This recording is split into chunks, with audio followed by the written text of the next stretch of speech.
to another episode of Bravo Charlie's. This week is an unboxing episode and review, but also something to do with the product. Now, unfortunately, there isn't much to unbox because this cast iron skillet didn't come with a box. This is the Lodge cornbread wedge pan, pre-seasoned, ready to go, right out of the non-box. So I got this from Amazon. I think it was only $20, maybe $19.99, $16.99. It was cheap. But my thought, I'm not a huge cornbread fan, but what I do like is, and I thought with this would be individual pies.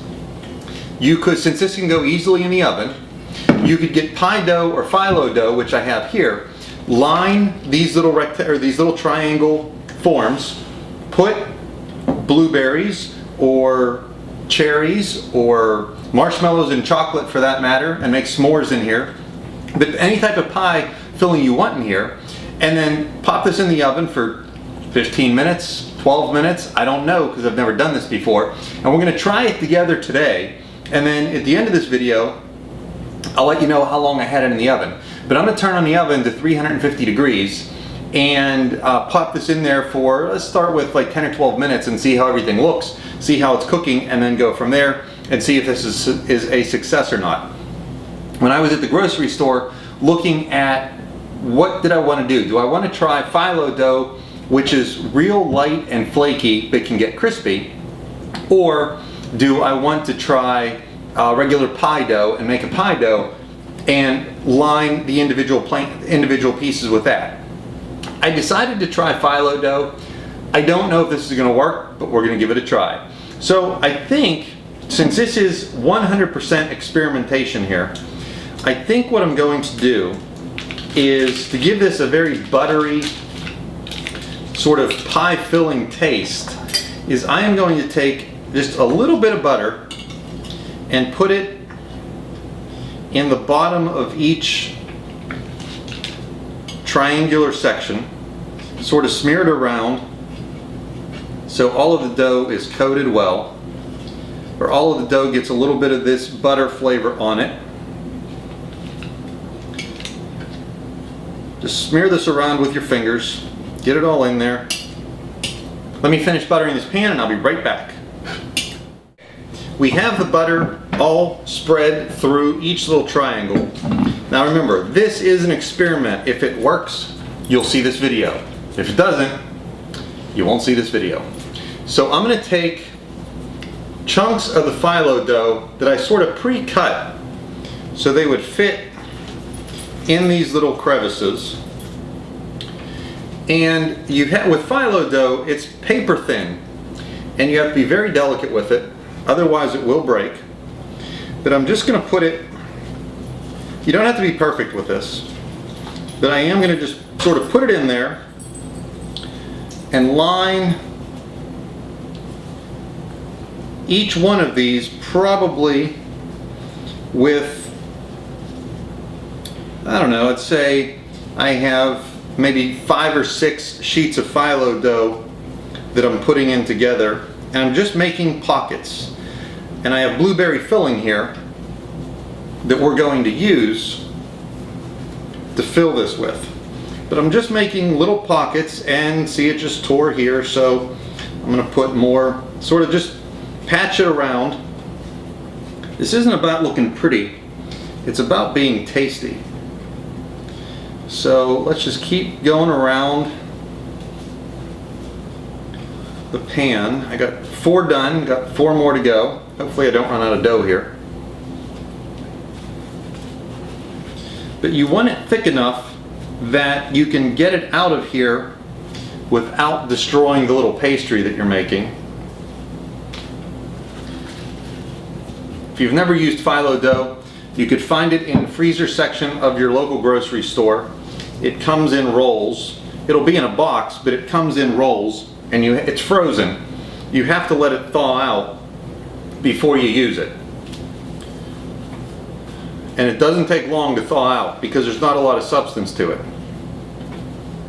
Now all I'm going to do is take some blueberry pie filling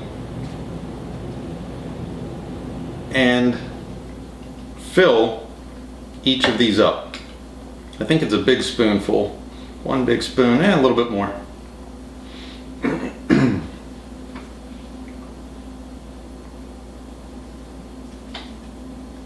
This isn't going to be the prettiest looking thing. I'm sure if we took our time, you could make this a lot prettier. But who cares as long as it tastes good, right? My grandmother Marie, my dad's mother, used to make incredible blueberry pies. When I was in college, I'd go visit her. In fact, I have a video on one of her seasoning salts. I'll put a link right here for you.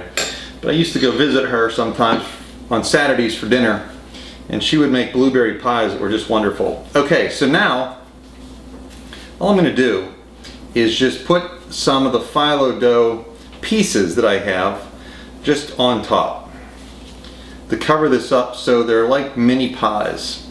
I really wonder how this is going to come out of here, if it's going to turn out okay or not. We shall see. We'll find out together. I'm just going to cover these up, and then I melted some butter. I'm going to brush the tops of these with some butter and then sprinkle a little bit of sugar on top, like you would if you were making an apple pie or a cherry pie. Butter and sugar is never a bad thing. So let's see, we almost got these covered.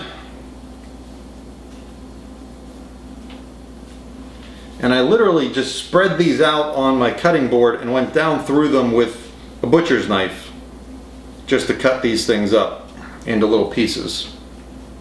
So there we go. We got all that. Now let's just gently put some butter on top. You have to be careful because, once again, this is very thin paper and it wants to lift right off. And then I am going to sprinkle a little bit of sugar. Now, if you were doing apple pie, you could, or apple filling, you put a little cinnamon on top of here too. So there we go. I'm going to preheat my oven for 350 degrees, pop this in the oven, see how it turns out, and then I'll be back and let you know. We'll experiment together, see how it turns out, and I'll let you know how long it stays in the oven. Okay, so here we are. This actually took a lot longer than I thought. This baked, and you can see from the top of this, it's nice and golden brown, and it's very flaky, but this took 35 minutes to bake. I had it in the oven maybe even a little bit longer than that, and just watch, if you try this, or with regular pie dough, the technique is the same. Just watch until it's golden brown on top, and then you'll know it's done. So let's try and dig one of these out. I did sort of test it, and it seems like they're going to lift up real easily. So let me get a pie. Come on out, come on out. There we go. Okay. So, oh, I forgot a fork. Be right back. Okay, I've been letting this cool down for about 20 minutes because, you know, this in fact, the cast iron skillet is still pretty hot. Let's just see how this turned out. If it's cooked all the way through, it looks like it is. It's extremely flaky. Hope I don't burn myself.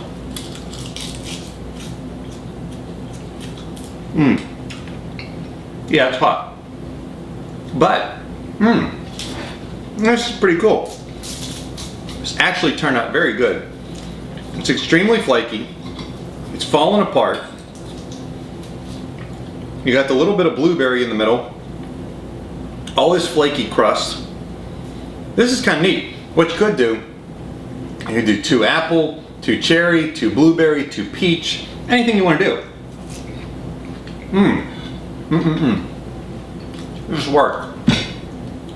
This worked very well. So here we have the Lodge cast iron cornbread skillet making individual blueberry pies. They're not pretty, but they taste good. And ultimately, isn't that all that counts? I'll put the link down in the description for this pan.